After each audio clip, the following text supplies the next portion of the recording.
राष्ट्रीय साक्षरता मिशन।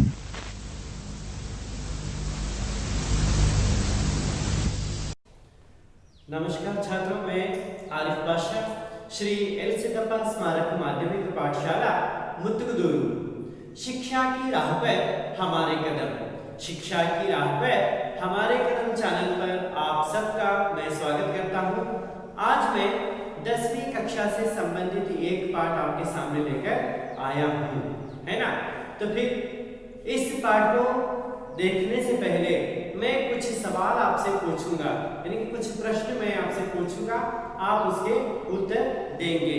या मैं प्रश्न यहाँ पे लिखता हूँ, आपको क्या करना है, उसका उत्तर ढूंढना है ना। पहले देखते हैं, मैं प्रश्न लिखता हूँ कि पहला प्रश्न है, एक प्रश्न का आप उत्तर देते जाएंगे। भारत की प्रथम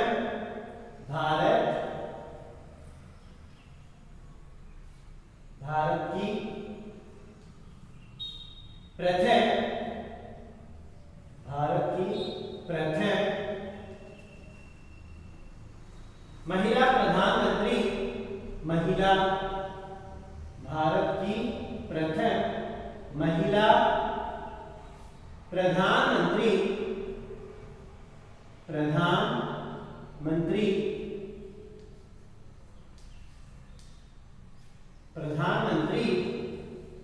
कौन है? ये एक प्रश्न है, आपका उत्तर याद कर लीजिएगा, है ना। क्या है प्रश्न? भारत की प्रथम महिला प्रधानमंत्री कौन है?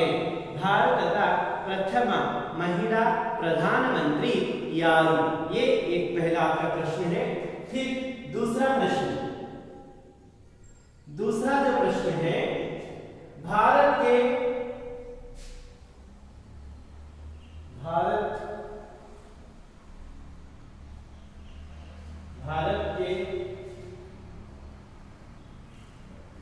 किसी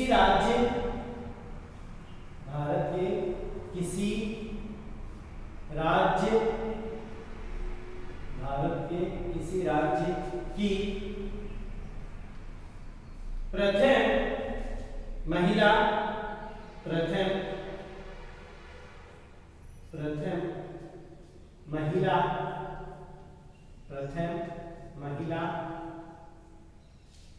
राज्यपाल कौन थी? राज्यपाल कौन थी? ये दूसरा प्रश्न है। ಭಾರತದ ಯಾವುದೋ ಒಂದು ರಾಜ್ಯದ ಪ್ರಥಮ ಮಹಿಳಾ ರಾಜ್ಯಪಾಲರು ಯಾರು? फिर तीसरा प्रश्न, आपके लिए तीसरा प्रश्न है, मिस वर्ल्ड, मिस विश्व सुंदरी, मिस वर्ल्ड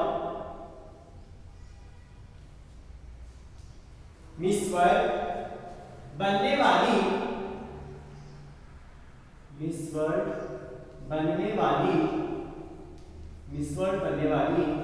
है ना। प्रथम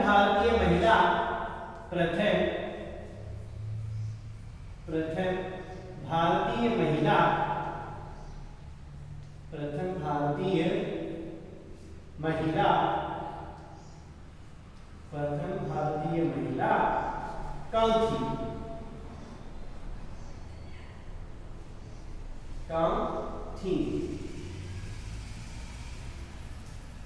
है ना। हाँ, अब चौथा प्रश्न है आप लोगों के लिए, वो है अंतरिक्ष में जाने वाली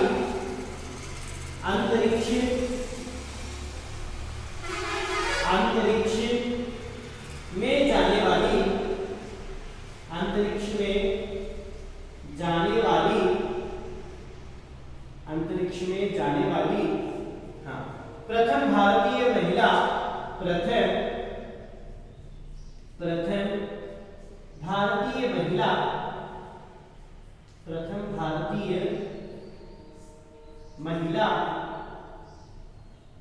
प्रथम भारतीय महिला कौन थी?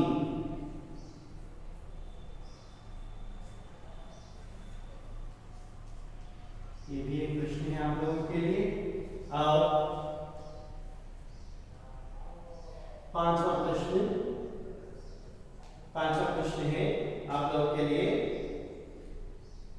भारत रत्न से भारत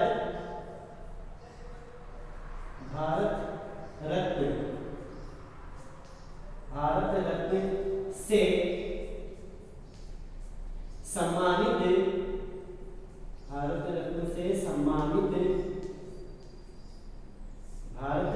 सम्मानित हाँ सम्मानित प्रथम महिला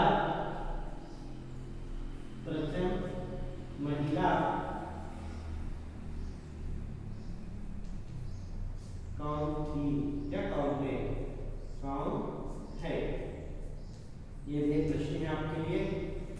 अंत में जो छठा प्रश्न है वो क्या है, एवरेस्ट शिखर पर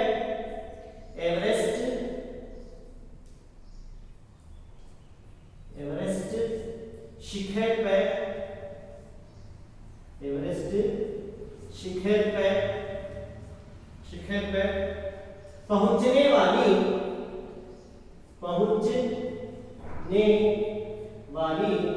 एवरेस्ट शिखर पर पहुंचने वाली प्रथम भारतीय महिला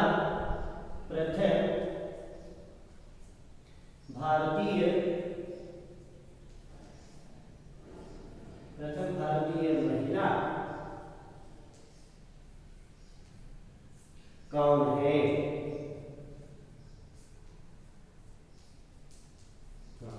अब इतने प्रश्नों के उत्तर आपको लिखना है और मैं समझता हूं कि आप जान गए होंगे। भारत की प्रथम महिला प्रधानमंत्री कौन है? भारत का प्रथम महिला प्रधानमंत्री यारो कौन है? हाँ बिल्कुल सही, कौन है वो? पंडित जवाहरलाल नेहरू जी की पुत्री कौन है? हाँ इंदिरा गांधी। कौन है वो? इंदिरा गांधी। इंदिरा प्रियदर्शनी उनका नाम है, फिर वो बाद में इंदिरा गांधी है ना। अब ये पहले प्रश्न का उत्तर हमें समझ में आ गया, मतलब मैंने प्रश्न का उत्तर सीख तो है ना। हाँ फिर दूसरा जो है, भारत के किसी राज्य की प्रथम महिला राज्यपाल कौन थी? या वो प्रथम भारत राज्यದಲ್ಲಿ राज्यपालराಗಿ महिला राज्यपालराಗಿ ಕೆಲಸ ಮಾಡಿದ್ರು ಯಾರು? कौन है? हाँ हम उसको भारत का कोयल बोलते हैं, भारत की कोयल कौन है? बिल्कुल कौन है? सरोजिनी नायडू। कौन है? सरोजिनी नायडू। सरोजिनी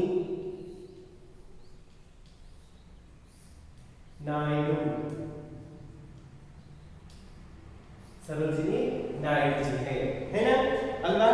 हाँ फिर तीसरा प्रश्न क्या है, मिस वर्ल्ड बनने वाली प्रथम भारतीय महिला कौन थी? विश्व सुंदरी, भारतದ प्रथम महिला विश्व सुंदरी याರು? कौन है वो? हाँ कौन है? रीटा फरिया। रीटा फरिया। रीटा फरिया। हाँ फिर अंतरिक्ष में जाने वाली प्रथम भारतीय महिला कौन थी? अंतरिक्ष यानದಲ್ಲಿ ಯಾನವನ್ನು ಮಾಡಿರ್ತಕ್ಕಂತಹ प्रथम भारतीय महिला यारो कौन है? अंग्रेजी में उनका पाठ भी आप लोग पढ़ चुके हैं है ना, आप लोग अंग्रेजी में उनका पाठ भी पढ़े हैं। कौन है वो? कौन है? कल्पना चावला। कौन है? कल्पना चावला। कल्पना चावला जी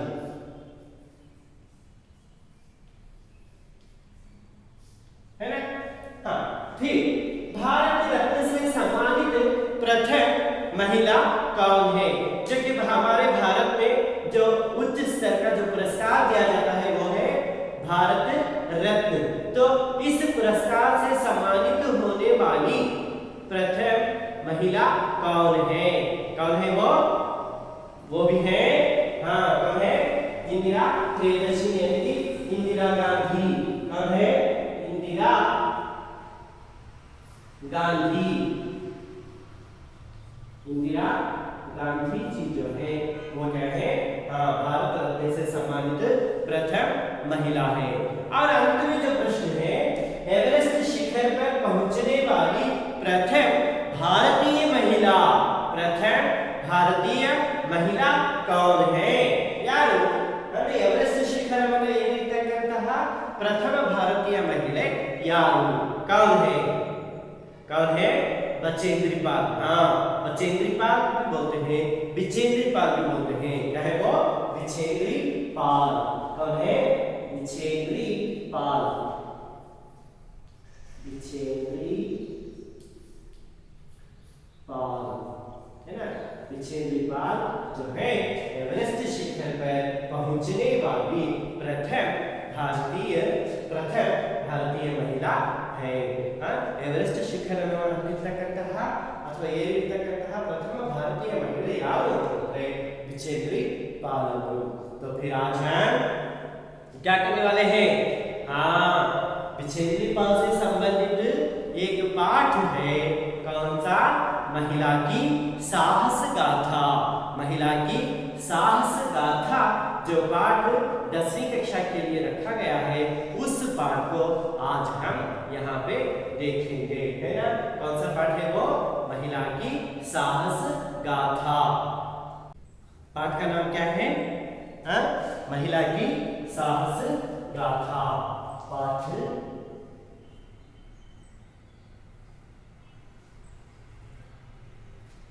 पाठ का नाम है महिला की साहस गाथा।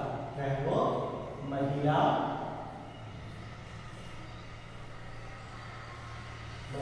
की कैसी? साहस। महिला की साहस गाथा।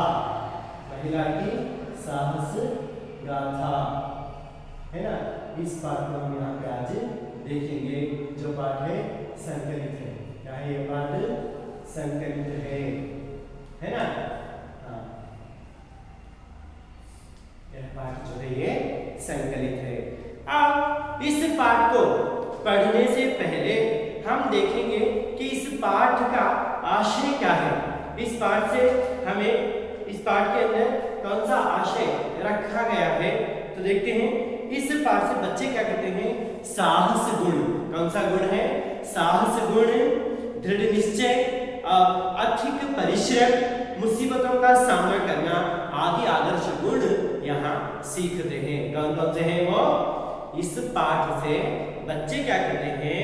साहस गुण, दृढ़ निश्चय, अथक परिश्रम और मुसीबतों का सामना करना। मुसीबतों का सामना करना कैसे चाहिए, ये सब बच्चे यहाँ पे इतने अच्छे आदर्श गुण यहाँ पे वो सीखेंगे। अब इसके साथ साथ हिमालय की ऊंची चोटियों की जानकारी। हिमालय की ऊंची चोटी ಎತ್ತರವಾಗಿರತಕ್ಕಂತಹ ಶಿಖರಗಳ ಮಾಹಿತಿಯನ್ನು ಕೂಡ ಅವರಲ್ಲಿ ಪಡಿತಾರೆ। और यह पाठ सिद्ध करता है कि मेहनत का फल अच्छा होता है। मेहनत का फल अच्छा होता है, यह हम इस पाठ से सीखते हैं। अरे इस पाठ में हमें मिलने वाला आशय यही है। और साथ ही साथ देखिएगा, इस पाठ से बच्चे क्या जानकारी प्राप्त करते हैं कि महिलाएं भी पुरुष से कुछ कम नहीं है। महिलाएं जो है साहस प्रदर्शन करने में, महिलाएं जो साहस प्रदर्शन करने में पुरुषों से वो कम नहीं है, इसको जानेंगे। और साथ ही साथ बिचेंद्री पाल इस विचार का एक निदर्शन है। बिचेंद्री पाल क्या है? एक उसके लिए निदर्शन, उदाहरण है। और साथ ही साथ बच्चों को यहाँ पे क्या होता है? ऐसी महिलाओं से प्रेरणा मिलती है। ऐसी महिलाओं से क्या होती है? बच्चों को प्रेरणा मिलती है कि वे भी अपने जीवन में कुछ कर दिखाएं। वे भी अपने जीवन में कुछ कर दिखाएं। ಮಕ್ಕಳಿಗೆ ಇಂತಹ ಆದರ್ಶ ವ್ಯಕ್ತಿಗಳಿಂದ ಅಥವಾ ಸಾಹಸಿಗರಿಂದ ಪ್ರೇರಣೆ ಸಿಗುತ್ತೆ। ಅವರು ಕೂಡ ತಮ್ಮ ಜೀವನದಲ್ಲಿ ಏನಾದರೂ ಒಂದು ಸಾಧನೆಯನ್ನ ಮಾಡಬೇಕು ಅಂತಕ್ಕಂತಹ प्रेरणा ಅವರಿಗೆ ಈ ಪಾಠದಿಂದ ಸಿಗುತ್ತೆ। समझ गए ना? तो इस पाठ से हमें यह सीख मिलती है। और हम इस पाठ को पढ़ने से पहले इसमें आए कुछ नए शब्द जो है उनका अर्थ हम यहाँ पे देखेंगे, है ना। शब्दार्थ में नए शब्दों का अर्थ हम यहाँ पे जानेंगे। शब्दार्थ क्या है वो? शब्दार्थ यानी कि नए शब्दों के अर्थ हम यहाँ पे देख रहे हैं। जैसे कि पहला है यहाँ पे दिया गया चोटी। पहला क्या है यहाँ पे दिया है शब्द चोटी। चोटी शब्द का अर्थ है यहाँ पे शिखर। क्या है वो? शिखर। शिखर है ना। हाँ, जैसे कि हम बोलते हैं कन्नड़ में शिखरा, पीक, एवरेस्ट जो पहाड़ होते हैं उसके पीक्स को हम बोलते हैं। फिर दूसरा जो शब्द है वो क्या है? जज्बा। क्या है वो? जज्बा। जज्बा। जज्बा का अर्थ है यहाँ पे हौसला, हिम्मत, हौसला,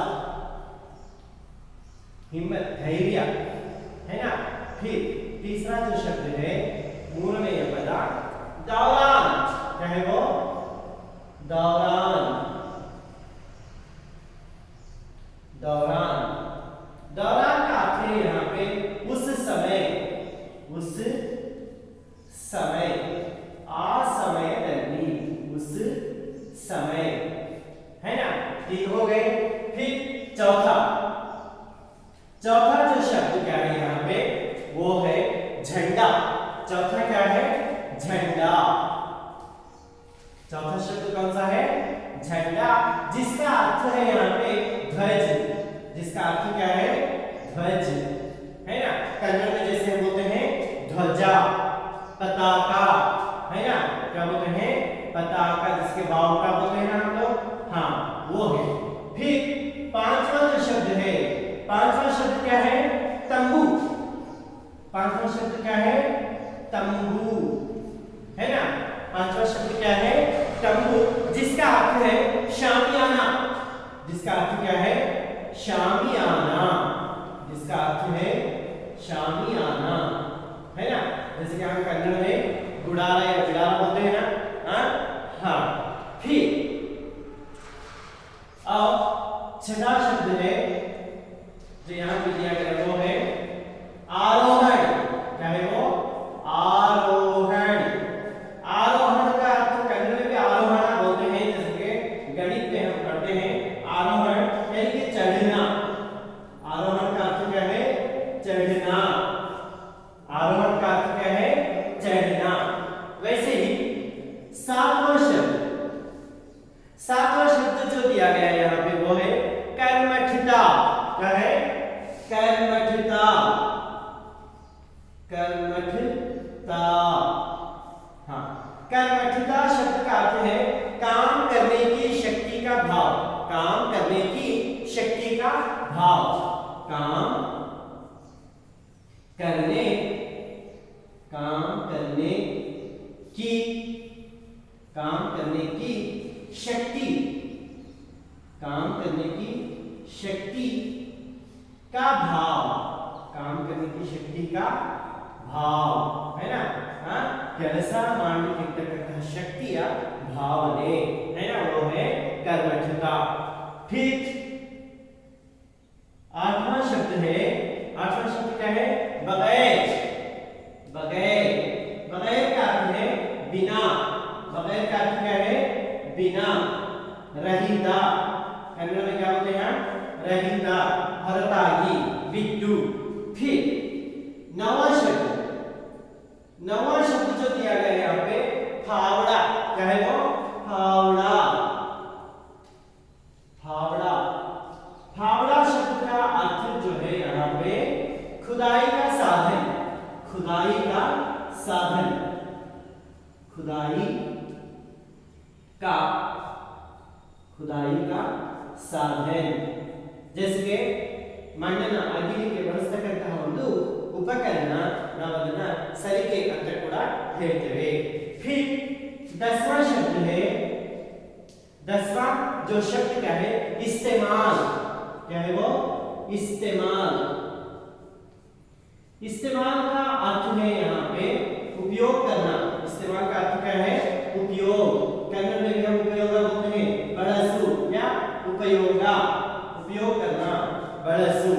फिर 11वां शब्द है, 11वां शब्द जो है नजदीक। क्या है वो? नजदीक। 11वां शब्द क्या है? नजदीक। नजदीक का अर्थ है यहाँ पे पास, भीतर, करीब, करीब है ना। नजदीक का अर्थ क्या है? पास, हत्या, समीप, है ना। और 12वां शब्द है वो है रज्जू। क्या है वो? रज्जू। रज्जू का अर्थ यहाँ पे है रस्सी। रस्सी यानी कि हम कन्नड़ में बोलते हैं हग्गा। कन्नड़ में क्या कहते हैं? हम इसको हग्गा कहते हैं। तो इस तरीके से यहाँ पे कुछ नए शब्द जो दिए गए हैं। चोटी का अर्थ है शिखर। कन्नड़ में भी हम शिखरा बोलते हैं, अंग्रेजी में जैसे कि पीक बोलते हैं। और जज्बा, हौसला।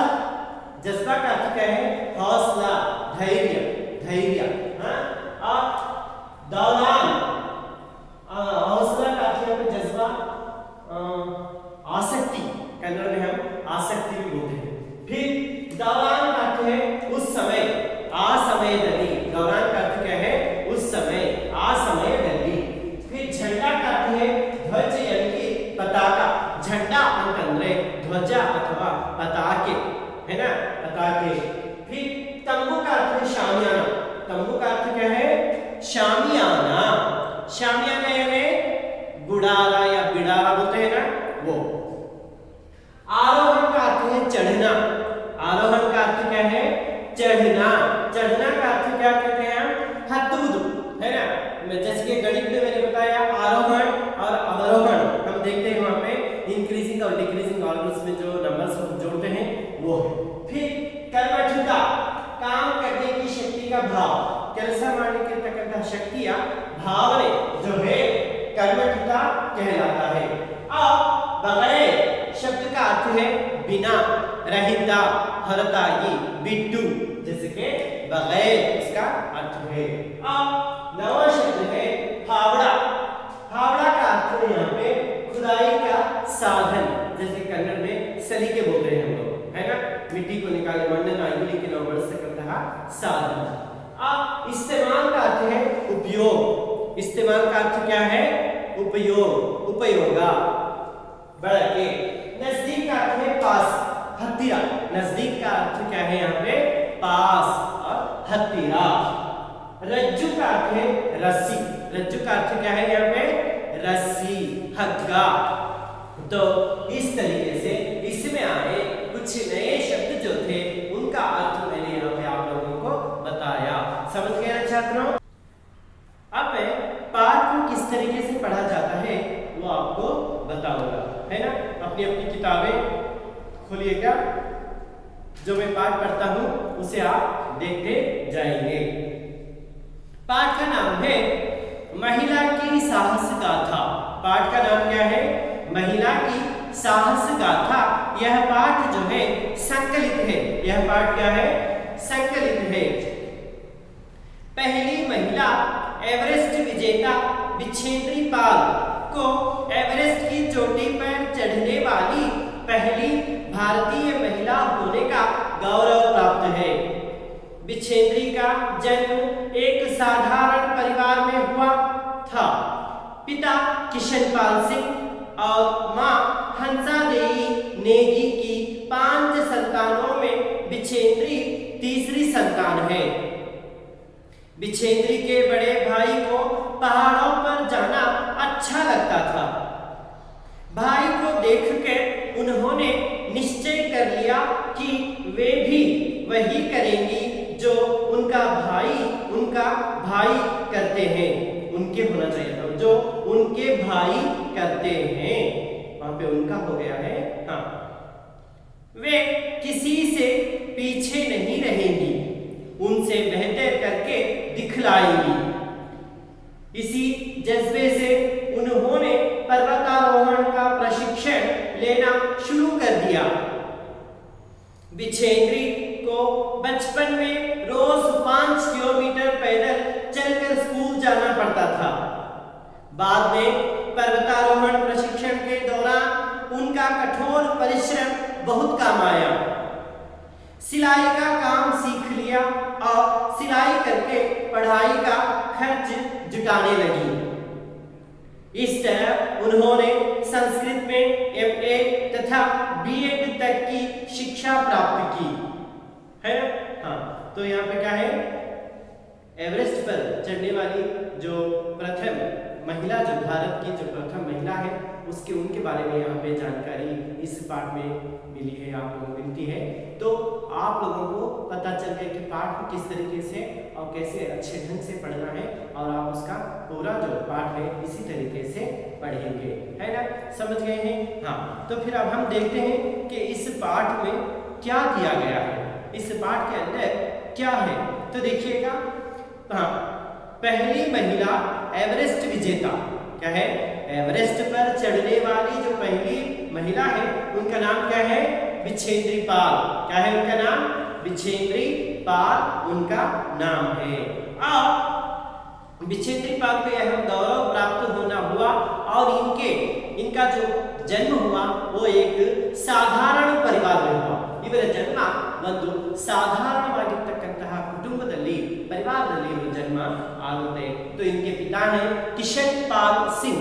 इनके पिता का नाम क्या है, किशन पाल सिंह इनके पिताजी हैं, और माता का नाम है हंसा देई नेगी। हंसा देई नेगी इनकी माता है। और इन दंपति को 5 बच्चे थे, 5 संतान थी इनकी। तो उनमें से तीसरी थी का बिछेंद्री पाल, तीसरी जो है वो बिछेंद्री पाल थी। और इनके बड़े भाई जो थे, किनके बड़े भाई, बिछेंद्री पाल के बड़े भाई ಇವರ ಹಿರಿಯ सहोदर पहाड़ों पर जाना अच्छा लगता था उनको, है ना। किस पर जाना, पहाड़ों पर, पर्वतಗಳ ಮೇಲೆ ಹೋಗತಕ್ಕಂತದವರಿಗೆ ತುಂಬಾನೇ ಖುಷಿ ಅಥವಾ ಆನಂದವನ್ನ ನೀಡ್ತಾ ಇತ್ತು, ಅದವರಿಗೆ ಖುಷಿ ಅನ್ನಿಸ್ತಾ ಇತ್ತು। भाई को देखकर, अपने भाई को देखकर तನ್ನ ಸಹೋದರನಿಗೆ ನೋಡಿ ಏನಾಯಿತು, उन्होंने निश्चय कर लिया। किसने निश्चय कर लिया, हाँ, बिछेंद्री पाल ने निश्चय कर लिया कि वे भी हाँ वही करेंगी जो अपने भाई करते हैं। इन्होंने एक निश्चय लिया कि जो अपने भाई, अपने जो बड़े भाई जो करते हैं वही मैं भी करूंगी, ಅದನ್ನೇ ನಾನು ಕೂಡ ಮಾಡ್ತೇನೆ ಅಂತಕ್ಕಂತಹ ಒಂದು ನಿಶ್ಚಯವನ್ನ ಇವರು ಮಾಡಿಕೊಂಡ್ರು। वे किसी से पीछे नहीं रहेंगी, ನಾನು ಯಾರಿಂದಲೂ ಕೂಡ ಹಿಂದೆ ಉಳ್ಕೊಳ್ಳೋದಿಲ್ಲ, ನಾನು ಕೂಡ ಅವರ ಹಾಗೇನೆ उनसे बेहतर ಅವ್ರಿಗಿಂತ ಉತ್ತಮವಾಗಿರ್ತಕ್ಕಂತಹದನ್ನ ನಾನು ಮಾಡಿ ತೋರಿಸ್ತೇನೆ ಅಂತಕ್ಕಂತಹ ಒಂದು ನಿಶ್ಚಯ ಅವರು ಮಾಡಿಕೊಂಡ್ರು। उन्होंने यह निश्चय कर लिया कि वे किसी से पीछे नहीं रहेंगी और उनसे बेहतर करके दिखलाएंगी। उनसे बेहतर करके दिखलाने का निश्चय किसने किया, बिछेंद्री पाल ने किया। क्यों, क्योंकि उनके बड़े भाई जो है उनको पर्वतों पर जाना, यानी पर्वतों पर चढ़ना बहुत अच्छा लगता था। उनको देख देख कर ये भी क्या सोचने लगी, मैं भी अपने भाई जैसा करते हैं मैं भी वैसा ही करूंगी। इसलिए उन्होंने यह निश्चय किया कि वे भी पर्वतारोहण करेंगी, है ना।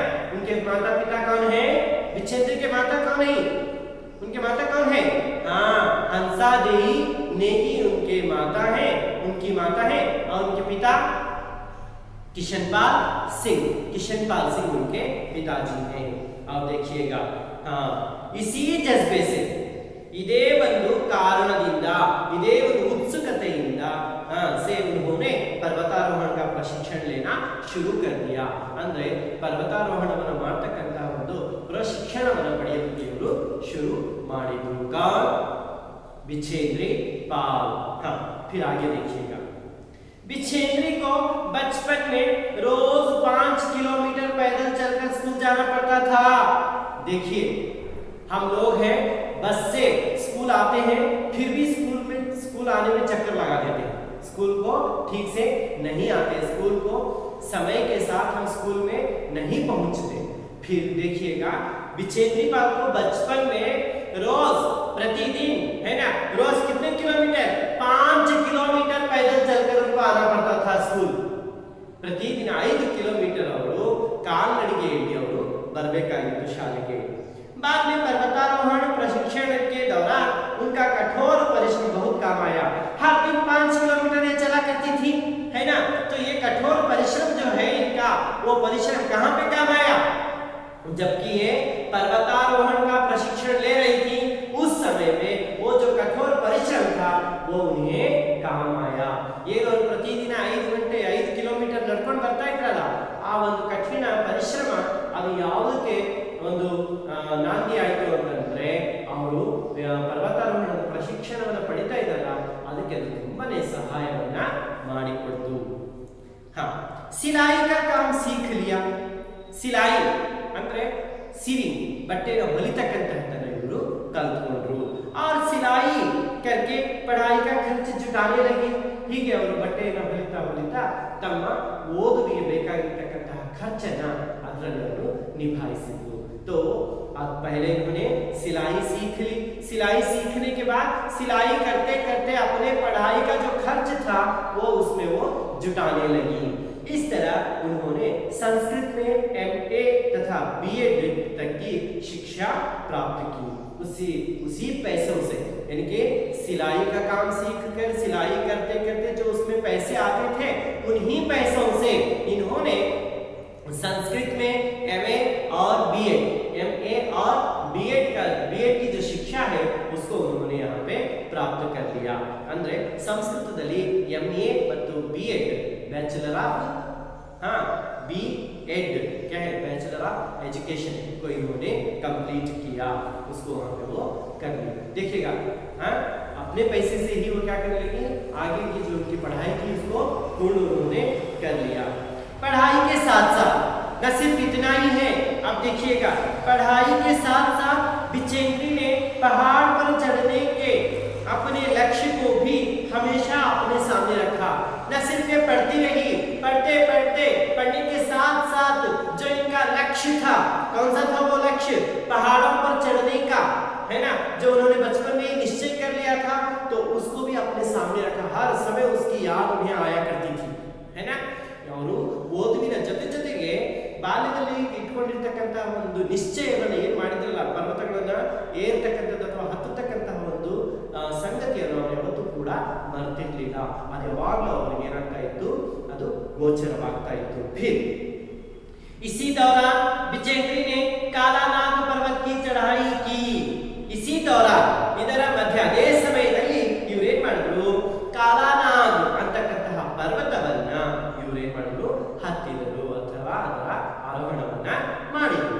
सन 1982 में उन्होंने गंगोत्री ग्लेशियर 6672 मीटर, है ना, तथा रूड गैरो जो 5819 मीटर की चढ़ाई की, जिससे उनमें आत्मविश्वास और बढ़ा।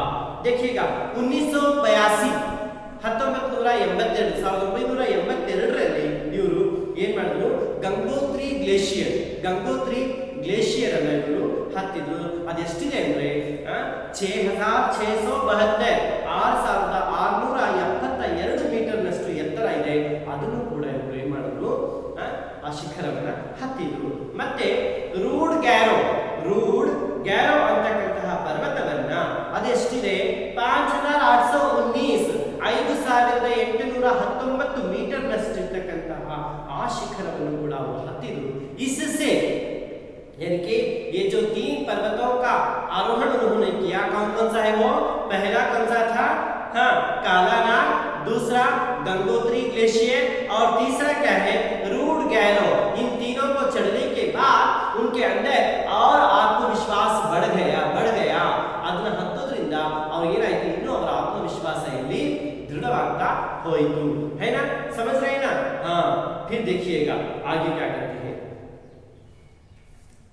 अगस्त 1983 में जब दिल्ली में हिमालय पर्वतारोहियों का सम्मेलन हुआ, तब वे पहली बार तेंजिंग नोर्गे एवरेस्ट पर चढ़ने वाले पहले पुरुष तथा जिनके ताबी एवरेस्ट पर चढ़ने वाली पहली महिला से मिली तब उन्होंने संकल्प लिया कि वे भी उनकी तरह एवरेस्ट पर पहुंचेंगी।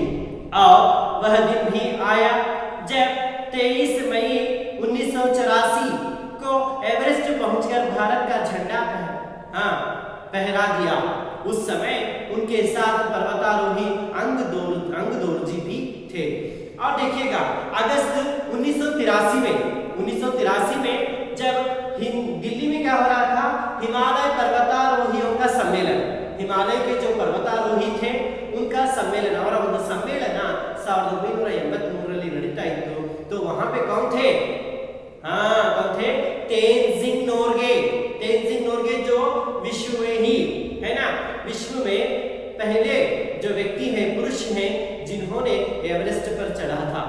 ಅಂದ್ರೆ ಪ್ರಪಂಚದ ಜಗತ್ತಿನಲ್ಲಿ ಪ್ರಪ್ರಥಮ ಬಾರಿಗೆ ಎವರೆಸ್ಟ್ ಶಿಖರವನ್ನ ಏರಿರತಕ್ಕಂತಹ ಕೀರ್ತಿ ಇವರಿಗೆ ಸಿಗುತ್ತೆ। ಯಾರು? ತೇನ್ಜಿಂಗ್ ನೋರ್ಗೆ ಅಂತಕ್ಕಂಥವರು। ಹಾಗೇನೆ ವಿಶ್ವದಲ್ಲೇ ಪ್ರಪ್ರಥಮ ಬಾರಿ एवरेस्ट ಶಿಖರವನ್ನ ಏರಿರತಕ್ಕಂತಹ ಮಹಿಳೆ ಜುಮ್ಕೆ ತಾಬಿ। कौन है वो? जुमके ताबी। इन दोनों से उनकी मुलाकात हुई, उनकी मुलाकात वहां पे हो गई और इವರು भेटी ಆಗ್ತಾರೆ। तब उन्होंने संकल्प किया, उस समय इन्होंने संकल्प किया कि वे भी उन्हीं की तरह एवरेस्ट पहुंचेंगी। ಅವಾಗ ಅವರು ಸಂಕಲ್ಪ ಮಾಡಿಕೊಂಡು ನಾನು ಇವ್ರ ತರ ಆ ಎವರೆಸ್ಟ್ ಶಿಖರವನ್ನ ಏರ್ತೇನೆ ಅಂತಕ್ಕಂತ ಹೇಳಿದ್ರು। और वह दिन भी आया, ಆ ಸಮಯ ಕೂಡ ಅಲ್ಲಿ ಕೂಡಿ ಬಂತು। जब 23 मई 1984 को एवरेस्ट पहुंचकर भारत का झंडा फहरा दिया।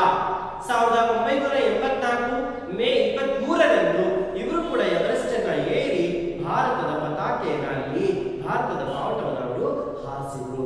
उस समय उनके साथ पर्वतारोही अंगदोरजी भी थे। ಅವರ ಜೊತೆಗೆ ಆ ಸಮಯದಲ್ಲಿ ಯಾರಿಗೂ ಇನ್ನೊಬ್ಬ ಪರ್ವತಾರೋಹಿಯಾಗಿರ್ತಕ್ಕಂತಹ ಪರ್ವತಾರೋಹಣವನ್ನು ಮಾಡಿರ್ತಕ್ಕಂಥವರು अंगदोरजी ಅಂತಕ್ಕಂಥವರು ಕೂಡ ಅವರ ಜೊತೆಗೆ ಇದ್ದರು। समझ गए ना? तो देखिएगा किस तरीके से जो एवरेस्ट पर चढ़ने वाले विश्व के प्रथम पुरुष और प्रथम महिला कौन है? वो तेनजिंग नोर्गे। और कौन है? महिला कौन थी? वो जुमके ताबी। इनसे प्रेरणा पाकर, इन दोनों की प्रेरणा उनको हुई कि उन्होंने वहीं पे संकल्प कर लिया कि वे भी उन्हीं की तरह एवरेस्ट शिखर पर चढ़ेंगी। और वो समय भी यहाँ पे आ गया। कब? 23 मई 1984 को। 23 मई 1984 में इन्होंने भी एवरेस्ट के शिखर पर चढ़ा। चढ़ने के बाद वहां जाकर अपने भारत का जो झंडा उन्होंने वहां पे लहरा दिया। और उस समय उनके साथ और एक पर्वतारोही वहां पे थे, वो थे अंगदोरजी। तो इस तरीके से ಈ ರೀತಿಯಾಗಿ ಅವರು ಪರ್ವತಾರೋಹಣವನ್ನು ಮಾಡಿದ್ರು ಅಂತಕ್ಕಂಥದ್ದನ್ನ ಇಲ್ಲಿ ಹೇಳಲಾಗಿದೆ। हम देखते हैं कि इसके आगे कि उन्होंने कैसे वहां पे पर्वतारोहण का जो कार्य था उसको कैसे निभाया, उसको हम अब यहाँ पे आगे देखेंगे, है ना। अब हम इस पाठ का जो अगला भाग है या अगला हिस्सा हम अगले वीडियो में देखेंगे। तो उससे पहले हम देखेंगे कि इसमें कुछ व्याकरण के जो अंश हैं उनको हम यहाँ पे सीखेंगे। जैसे कि पहला हम यहाँ पे देखते हैं कि स्त्रीलिंग शब्द लिखना है। कैसे स्त्रीलिंग शब्द लिखे जाते हैं? स्त्रीलिंग शब्द लिखिए।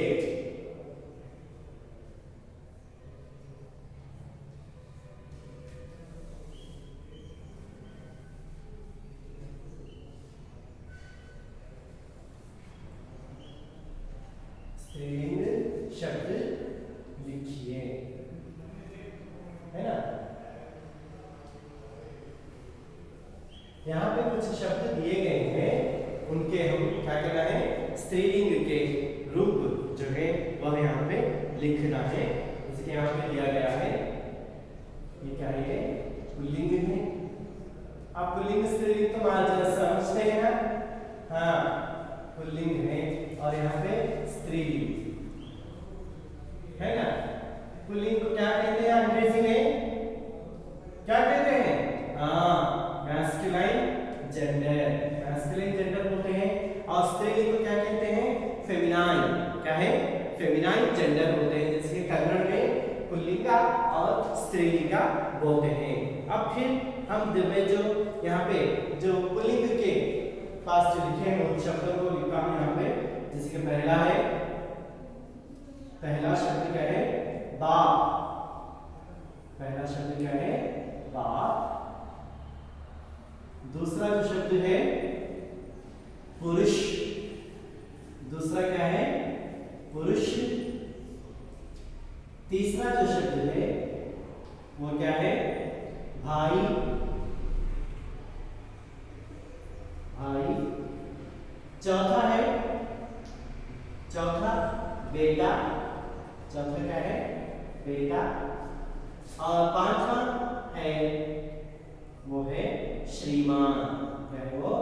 श्रीमान।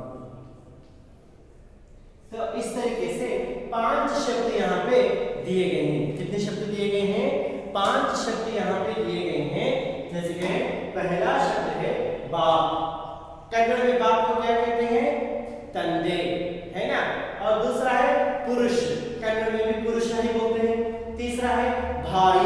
भाई यानी कि सहोदरा। क्या बोलते हैं इसको? सहोदरा। फिर तीसरा है, चौथा है बेटा। बेटा यानी कि मगा, है ना। और पांचवा है श्रीमान। पांचवा शब्द क्या है? श्रीमान। तो इन पांचों शब्दों के स्त्रीलिंग रूप हमें यहाँ पे लिखना है। जैसे कि पहला बाप के लिए क्या है स्त्रीलिंग रूप? तन्ने ताई। ताई क्या बोलते हैं? हाँ, क्या बोलते हैं? माँ। क्या बोलते हैं इसको? माँ कहेंगे, है ना। बाप माँ, माँ बाप, है ना। फिर दूसरा क्या है? पुरुष। पुरुष के लिए स्त्रीलिंग रूप यहीं पे हमें मिलेगा, है ना। पुल्लिंग पुरुष, स्त्रीलिंग यानी कि स्त्री। पुरुष स्त्री। अब तीसरा है भाई। भाई यानी कि सहोदरा। बड़ा भाई हो सकता है या छोटा भाई हो सकता है। हम क्या लिखेंगे भाई के लिए? बहन। भाई के लिए क्या है? बहन। भाई बहन। समझ गए ना। फिर बेटा। बेटा शब्द के लिए क्या है? बेटा बेटी। बेटा बेटी। और अंत में श्रीमान। श्रीमान के लिए क्या है वो? श्रीमती। श्रीमती, है ना। श्रीमती। तो इस तरीके से हम यहाँ पे क्या कर सकते हैं? जो पुल्लिंग के जो शब्द दिए गए हैं उन्हें हम स्त्रीलिंग का रूप जो है उसको यहाँ पे लिखेंगे। बाप, माँ, पुरुष, स्त्री, भाई, बहन, बेटा, बेटी, श्रीमान, श्रीमती। तो इस तरीके से ये जो स्त्रीलिंग का जो शब्द रूप यहाँ पे लिखना है उसको हमने देखा। अब हम देखते हैं कि इसमें और कौन से व्याकरण के जो अंश यहाँ पे दिए हैं वो देखते हैं हम। कि दूसरा है यहाँ पे उदाहरण के अनुसार हमें यहाँ पे लिखना है। क्या करना है? उदाहरण के अनुसार। किसके अनुसार? हाँ, उदाहरण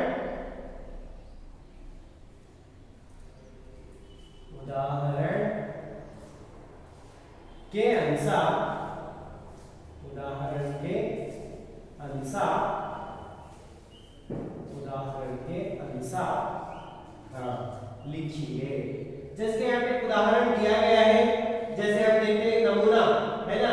ಮಾದರಿಯನ್ನ ಅಥವಾ ಒಂದು ಉದಾಹರಣೆಯನ್ನ ಇಲ್ಲಿ ಕೊಟ್ಟಿದ್ದಾರೆ, ಅದನ್ನ ಆಧಾರವಾಗಿ ಇಟ್ಕೊಂಡು ನಾವು ಬರ್ತಕ್ಕಂಥ ಶಬ್ದಗಳಲ್ಲಿ ಬದಲಾವಣೆಯನ್ನ ಮಾಡಬೇಕು। जैसे कि हम देखते हैं पहला जो है यहाँ पे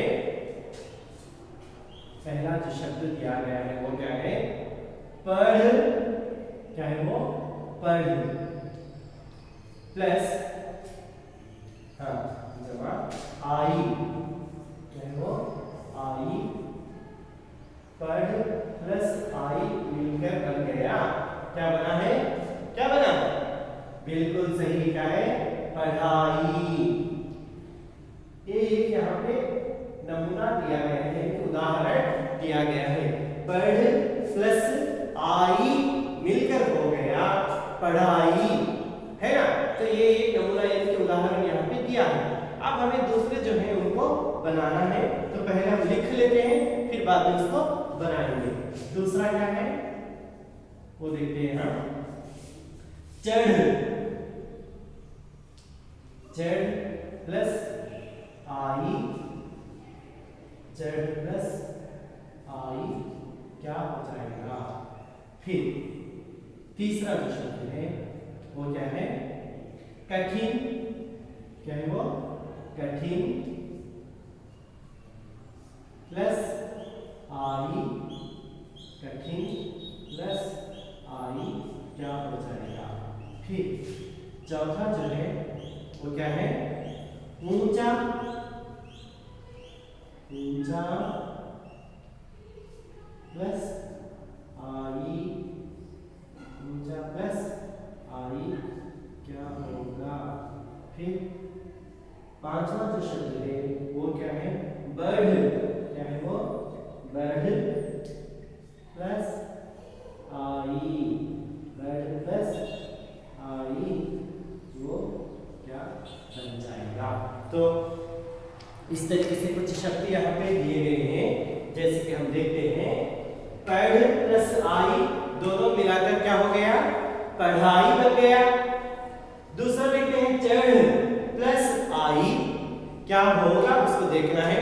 फिर तीसरा कठिन प्लस आई क्या होगा उसको भी देखना है।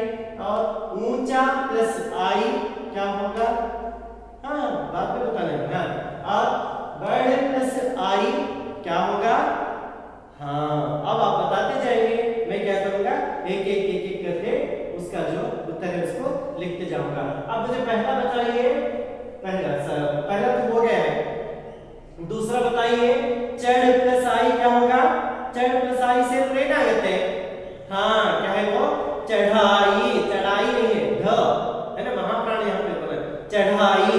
क्या है वो, चढ़ाई, चढ़ाई, अब सही है। फिर तीसरा क्या है, कठिन प्लस आई, हाँ क्या है वो, कठिनाई। क्या है, कठिनाई, कठिनाई, कठिनाई। हाँ तीसरा चौथा क्या है, ऊंचा प्लस आई मिलकर क्या होगा, हाँ ऊंचाई। क्या है वो, ऊंचाई,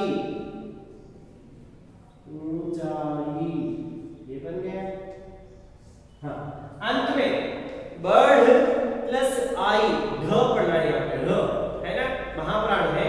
बढ़ प्लस आई बढ़ाई। क्या है वो, बढ़ाई,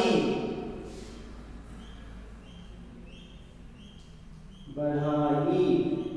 तो इस तरीके से हम यहाँ पे क्या कर सकते हैं, ऐसे शब्दों को लिख सकते हैं।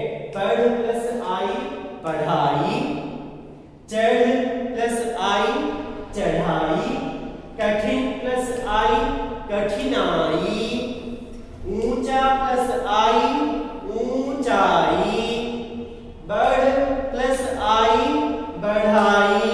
इस तरीके से हमने यहाँ पे नमूने के एक उदाहरण के अनुसार जो शब्द बनाना है उसको बनाया।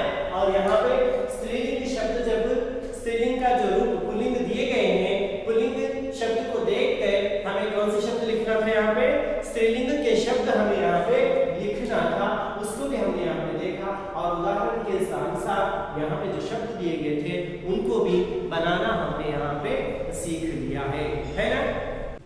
तो फिर हम इसमें आने वाले कुछ व्याकरण के जो अंश थे उनको भी हमने यहाँ पे देखा है। अब मैं क्या करता हूँ, इससे संबंधित जितना पाठ और व्याकरण हमने यहाँ पे देखा है इससे संबंधित कुछ गृह कार्य आपको दूंगा। तो आपको क्या करना है, उस गृह कार्य को करके आना है। गृह कार्य के रूप में सिर्फ 2 ही छोटे प्रश्न दूंगा, उसको लिख कर लाइएगा। गृह कार्य है ना, तो छोटे वाले 2 प्रश्न में यहाँ पे आपको दूंगा। जिसके पहला प्रश्न है ना, विच्छेदी के माता पिता कौन थे। विच्छेदी के, है ना, विच्छेदी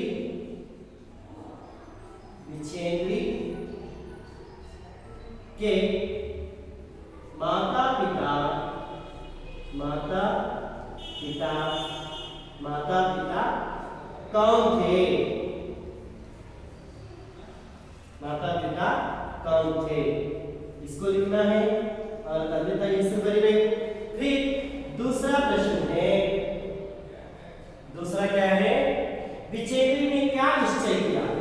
विच्छेदी है ना, विच्छेदी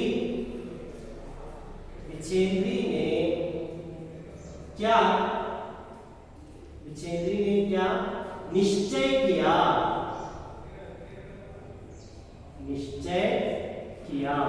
विच्छेदी ने क्या निश्चय किया? इन दो प्रश्नों के उत्तर आप लोगों को लिखकर लाना है। पहला प्रश्न कौन सा है? विच्छेदी के माता पिता कौन थे, ये पहला प्रश्न है। और दूसरा प्रश्न क्या है? विच्छेदी ने क्या निश्चय किया? ಈ ಎರಡು ಪ್ರಶ್ನೆಗಳಿಗೆ उत्तरವನ್ನು ನೀವು ಬರೆದುಕೊಂಡು बरಬೇಕು है ना। मैं समझता हूँ कि जितना पाठ आज मैंने आप लोगों को पढ़ाया है आप उसको समझ गए होंगे, अर्थ आगे अल्वा। तो फिर हमारा चैनल कौन सा है? शिक्षा की राह पर हमारे कदम। शिक्षा की राह पर हमारे कदम, इस चैनल को आप सब्सक्राइब कीजिए, लाइक कीजिए, जितना चाहे अपने दोस्तों में उसको शेयर करना मत भूलिएगा। फिर मैं इस पाठ का अगला वीडियो लेकर आपके सामने आता हूँ, तब तक के लिए धन्यवाद।